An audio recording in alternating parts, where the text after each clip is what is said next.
ಹೌಳ ಹೌಳ ಶುಕ್ಲಾಂಬರಧರಂ ವಿಷ್ಣುಂ ಚತುರ್ಭುಜಂ ಪ್ರಸನ್ನವದನಂ ಧ್ಯಾಯೇ ಸರ್ವವಿಘ್ನೋಪಶಾಂತಯೇ.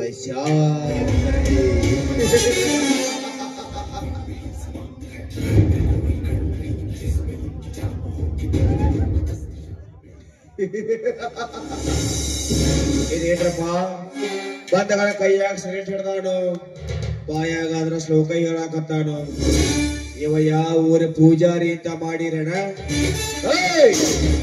ನಾನು ಯಾವ ಊರ ಪೂಜಾರಿ ಅಲ್ಲ, ಯಾವ ಊರ ಬ್ರಹ್ಮಚಾರಿನೂ ಅಲ್ಲ.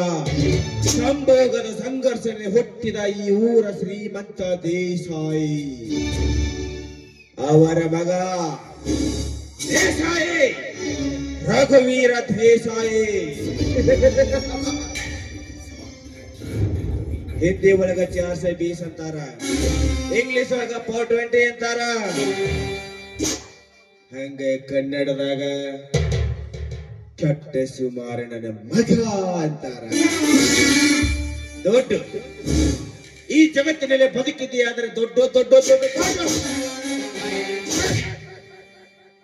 ದೊಡ್ಡೊಂದಿದ್ರೆ ಹೆತ್ತ ತಂದೆ ತಾಯಿಗಳನ್ನ ಬೆಟ್ಟ ಬೇಕಾದ ಖರೀದಿ ಮಾಡಬಹುದು ಈ ಜಗತ್ತಿನಲ್ಲಿ.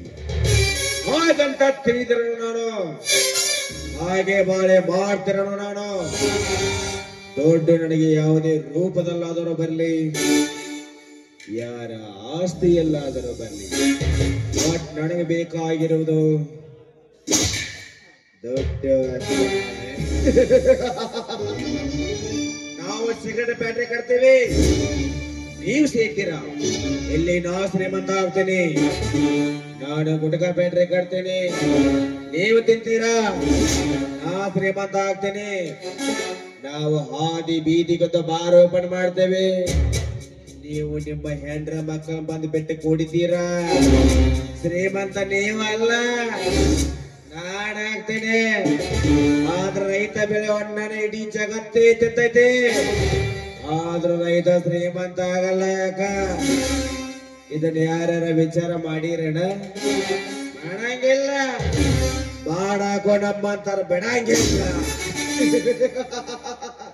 ಸಾಲ ಸೂಲ ಮಾಡಿ ಬೀಜ ಗೊಬ್ಬರ ತರ್ತಾನ, ಸರಿಯಾದ ಟೈಮಿಂಗ್ ಮಳಿ ಇಲ್ಲ, ಕರೆಕ್ಟ್ ಟೈಮಿಗೆ ಕರೆಂಟ್ ಇಲ್ಲ, ನೀವು ಬೆಳೆದ ಮಾಲಿಗೆ ಸರಿಯಾದ ಬೆಲೆ ಕೂಡ ಇಲ್ಲ. ಬ್ಯಾಂಕ್ ಸೊಸೈಟಿಗಳಲ್ಲಿ ಬೆಳೆ ಸಾಲ ಹಾಕಿಸ್ಕೊತೀರಾ. ಯಾವ್ದಾದ್ರು ಸರ್ಕಾರ ಬರ್ತೈತಿ, ನಮ್ಮ ಸಾಲ ಮನ್ನಾ ಮಾಡ್ತೈತಿ ಅಂತ ಅವ್ರ ದಾರಿನೇ ಕಾಯ್ತಾರ. ಆದ್ರೆ ಅವರು ಆ ಜನ ಈ ಜನ ಆ ಭಾಗ್ಯ ಈ ಭಾಗ್ಯ ಅಂತ ನಿಮ್ಮ ಕಡೆಯಿಂದ ಓಡ್ ತಗೋತಾರ. 5 ವರ್ಷ ಗಮ್ತಾರ, ಗುಮ್ಮಸ್ಕೊಂಡು ಸೋಮ್ಕೊಂಡ್ರದಷ್ಟೇ. ಕೇಳು, ಅದನ್ನ ಯಾವರೊಬ್ಬ ಶಾನೆ ಒಬ್ಬ ವಿಚಾರ ಮಾಡಿ ರೋಡಿಗೆ ಇಳಿದ್ರ ಸ್ಟ್ರೈಕು ಅಂತ ರೋಡಿಗೆ ಇಳಿದ್ರ ಅವನನ್ನು ಯಾವ್ದರ ಕೇಸಲ್ಲಿ ಹಾಗೆ ಗುಮ್ಮಿಸಿ ಬಿಡ್ತೀರ. ನೀವು ಕಲಿತಿರೋದಿಷ್ಟೇ, ಹಂಗಲ್ಲ. ಇಷ್ಟೆಲ್ಲ ನಡೆದ್ರೆ ರೈತ ಯಾವಾಗ ಶ್ರೀಮಂತ ಆಗ್ತಾನ? ನಿಮಗೆ ಯಾವಾಗ ಬುದ್ಧಿ ಬರ್ತೈತಿ? ನಿಮಗ ಬುದ್ಧಿ ಬರಂಗಿಲ್ಲ. ಬರಕು ಈ ದೇಸಾಯಿ ಬಿಡಂಗಿಲ್ಲ. ಈ ಕಡೆ ಕೈ ಮಾಡಿದ್ರೆ ಹಣ ಬರಬೇಕು, ಈ ಕಡೆ ಕೈ ಮಾಡಿದ್ರೆ ಹೆಣ ಬೇಲ್ಬೇಕು. ಈ ದೇಸಾಯಿಸ್ತೇ ವರಂ ಕಾಗತೆ ಜ್ವರ ಖಂಡಲು ವಿಪತೆ.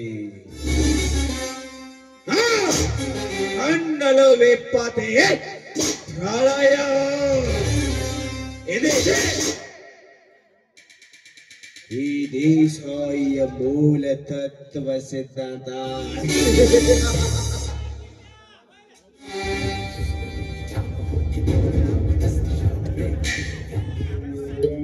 ಬಾಯಿ, ಓ ಬಗ್ಗು ಬಾಯಿ,